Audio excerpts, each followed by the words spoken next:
Let me ask you something. If someone handed you a map, a real, detailed map of every wrong turn they took on the road to financial freedom, would you use it?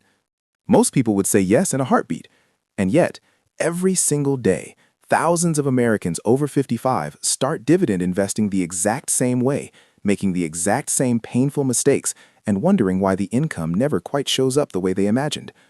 That's what this video is about. Not theory, not hype, not some influencer showing you a fake brokerage account screenshot.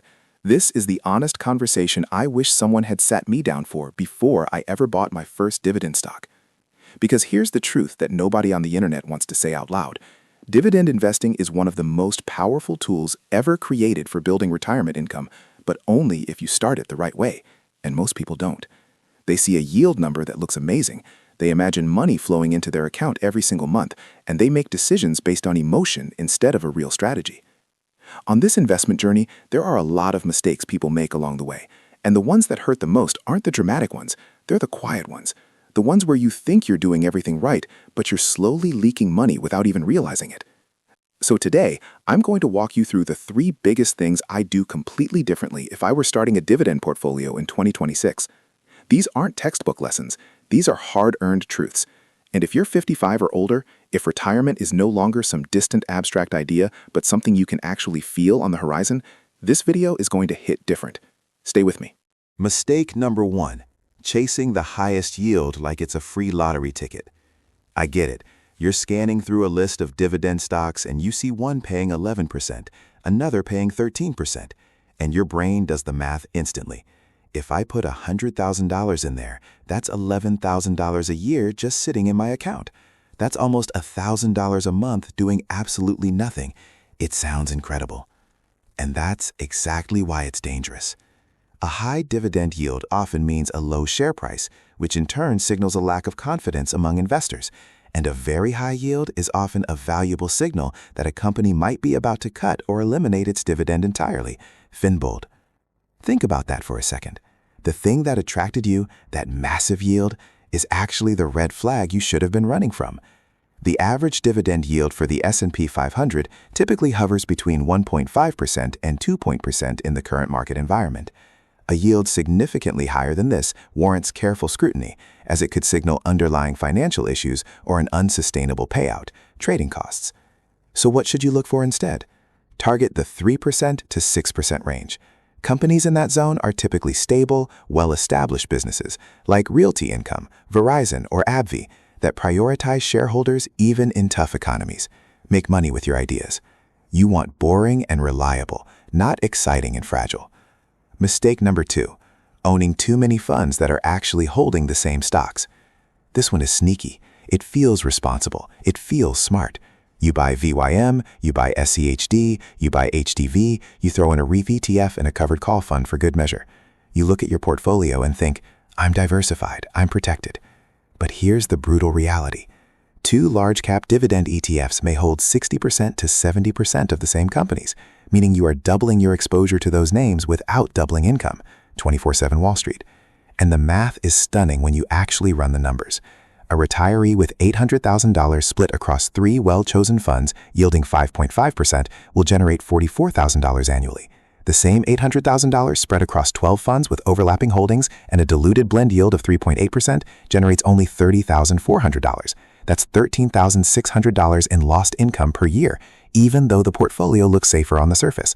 24/7 Wall Street. That's not diversification. That's clutter. And retirement portfolios need 3 to 5 purposeful positions rather than 15 to 20 overlapping funds that complicate rebalancing. 24/7 Wall Street. Quality over quantity. Always. Mistake number 3. Ignoring taxes until it's too late. Nobody talks about this enough in the dividend community, and it frustrates me every time. Because you can build a gorgeous portfolio, strong yields, great companies, growing income, and then hand a huge chunk of it to the IRS simply because of where your money is sitting. In a taxable account, dividends equal taxable income, period. Whether you reinvest or cash them out, Uncle Sam wants his cut. Qualified dividends are taxed at capital gains rates of 0%, 15%, or 20%. But non-qualified dividends, often from REITs, MLPs, or bond funds, are taxed at ordinary income tax rates up to 37%. Kiplinger. That's why where you hold your dividend investments matters just as much as what you hold.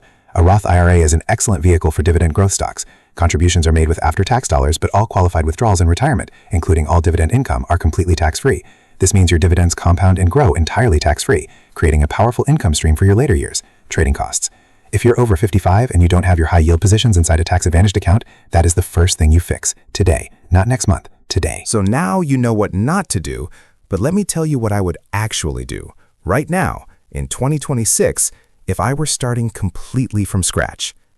First, I would anchor everything around a core of quality dividend ETFs. Not 20 of them, 3 maximum.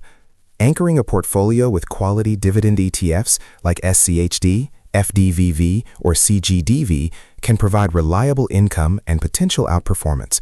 Seeking alpha. These aren't sexy. They don't have viral YouTube videos made about them, but they are the quiet engines that build generational wealth while you sleep. Second, I would combine those core ETFs with a small handful of individual dividend growth stocks, companies that don't just pay dividends, but grow them year after year. Combining high dividend growers like Visa, MasterCard, and Waste Management with stable high yielders like Verizon, Realty Income, and STWD balances growth and income in a way that neither strategy alone can achieve. Seeking alpha. Growth pays you more every year. High yield pays you generously right now. You want both working for you simultaneously. Third, and this is the mindset shift that changes everything, I would stop obsessing over the yield number and start obsessing over dividend growth. Here's why this matters so deeply for someone in their 50s or 60s. The 10-11-12 system targets stocks yielding around 11% on your original investment after 10 years of holding, with an average annual total return of 12%, achieved simply by starting with a solid dividend stock, letting the company keep raising its payout every year and reinvesting those dividends to buy more shares. Make money with your ideas. Let that sink in. You don't need a miracle. You don't need to time the market. You don't need to find the next hot stock before everyone else does. You just need time, consistency, and the discipline to let compounding do its work without getting in the way. One of the strongest lessons from long-time dividend investors is that psychology and mindset matter more than most people think. A big part of long-term success has nothing to do with predicting the market. It comes from accepting that you will make mistakes, staying confident in your process, and refusing to let emotions drive decisions. The Dividend Guy blog. And that brings me to the most important thing I want to leave you with today, because I know some of you watching this right now are feeling a quiet fear. Maybe you're 58 and wondering if you started too late. Maybe you're 62 and the word retirement feels exciting but also terrifying. Maybe you look at your savings and think, is this enough? Am I enough? Here's what I know. Living off dividends is not a shortcut to retirement, but it can be a practical and sustainable strategy when built around high-quality companies with strong balance sheets and consistent cash flows. Simply save dividends. Social Security is still there. A pension, if you have one, is still there. You don't need $1 million portfolio to make this work. Social Security, pensions, or part-time work can meaningfully reduce the amount of dividend income required, lowering the portfolio size needed to make this strategy work. Simply save dividends. You just need a plan, a real one, and you need to start or restart with your eyes open. So here's your call to action, and I mean this sincerely. Take one thing from this video and act on it this week. Just one.